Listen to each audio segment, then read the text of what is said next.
আজ আমি বানাবো লোটে মাছের ফিশ ফ্রাই। তো হাই এভরিওয়ান, আমি তিথি আর আমার ছোট্ট চ্যানেলটিতে তোমাদের সবাইকে স্বাগতম। তো দেখো, লোটে মাছের ফিশ ফ্রাই বানানোর জন্য প্রথমে লোটে মাছটাকে কেটে ধুয়ে ভালো করে পরিষ্কার করে নিয়েছি, আর এরপরে আমি জল গরম করতে বসিয়ে দিয়েছি। জলটা গরম হলে আমি লোটে মাছগুলোকে এর মধ্যে দিয়ে ভালো করে সেদ্ধ করে নেব, এতে কাঁটাটা বেছে নিতে সুবিধা হয়। তো লোটে মাছটা সেদ্ধ দিতে একটা মশলা রেডি করে নিয়ে আমি পেঁয়াজ, আদা, রসুন বাটা, এর মধ্যে জিরে, হলুদ আর লঙ্কার গুঁড়ো দেওয়া আছে। তো আর এই যে দেখো, মাছটা সেদ্ধ হয়ে গেছে, আর এরপর আমি মাছের কাঁটাটাকে ছাড়িয়ে নিয়েছি। আর এখানে আমি তেল গরম করতে বসিয়ে দিয়েছি মাছের পুরটা রেডি করার জন্য। তেলে প্রথমে জিরে ফোড়ন দিলাম, এরপরে কুচনো পেঁয়াজ দিয়ে দিলাম।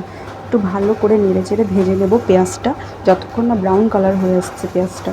তো পেঁয়াজটা ভাজা হয়ে গেছে, এবার রেডি করে রাখা মশলাটা আমি এর মধ্যে দিয়ে দেবো। তো দেখো, মশলাটা দিয়ে দিয়েছি। এবার নেড়ে চেড়ে ভালো মতন মশলাটাকে কষিয়ে নেব। তো মশলাটা কষানো হয়ে গেলে এর মধ্যে আমি একটু কুচনো টমেটো দিয়ে দিলাম, দিয়ে আবার কিছুক্ষণ কষিয়ে নেব যতক্ষণ না ব্রাউন কালার হচ্ছে। তো দেখো, মশলাটা প্রায় কষানো হয়ে গেছে। এবার এই যে বেছে রাখা মাছটাকে আমি এর মধ্যে দিয়ে দিলাম, দিয়ে আবার কিছুক্ষণ কষিয়ে নেব। তো লোটে মাছে জল থাকে, তোমরা প্রত্যেকেই জানো।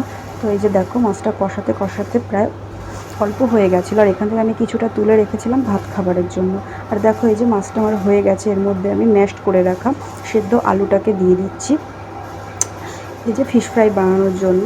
তো এই যে দেখো, একটু নেড়ে চেড়ে নিয়ে এর মধ্যে আমি গন্ধরাজ লেবু পাতা দিয়ে দিচ্ছি, এতে দারুণ সেন্ট আসে আর খেতেও খুব ভালো লাগে। তো দেখো, এই যে পুরটা রেডি হয়ে গেছে। এবার এটাকে আমি কিছুক্ষণ ঠান্ডা করে নিয়ে এই যে ফিশ ফ্রাইয়ের আকারে শেপ দিয়ে নিয়েছি।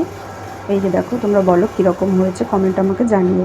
আর এখানে আমি ব্রেড ক্রাম্ব নিয়ে নিয়েছি, এর মধ্যে আমি লবণ আর একটু লঙ্কার গুঁড়ো মিশিয়েছি, আর এখানে আমি কর্নফ্লাওয়ার আর ময়দা গুলিয়ে নিয়েছি। তো এই ফিশ ফ্রাইগুলো একবার কর্নফ্লাওয়ার আর ময়দার এই ব্যাটারটা একটু চুবিয়ে নিয়ে তারপরে ব্রেড ক্রাম্বে দিয়ে আমি কোট করে নেব। যে দেখো, আমি দুবার করে কোট করব। তো এই যে এটাকে কিছুক্ষণের জন্য আমি ফ্রিজে রেখে দেবো রেস্ট হতে। তো এই যে দেখো, এরপরে আমি এই যে কড়ার মধ্যে তেল গরম করতে বসিয়েছি, আর ফ্রিজ থেকে আমি ফিশ ফ্রাইগুলোকে বার করে নিয়েছি আধা ঘন্টা পর। যে দেখো, তেলটা গরম হয়ে এসছে। এবার আমি ফিশ ফ্রাইগুলো এক এক করে তেলের মধ্যে ছেড়ে দেবো। তো মিডিয়াম ফ্লেমে ভাজবে, না হলে পুড়ে যাবে পুরো। এই যে ফিশ ফ্রাইগুলো আমার ভাজা হয়ে গেছে, একটু কাসুন্দ আর হচ্ছে একটু স্যালাড দিয়ে তোমরা সার্ভ করে নিতে পারো। তো ভিডিওটা ভালো লাগলে like, comment, share, subscribe. By.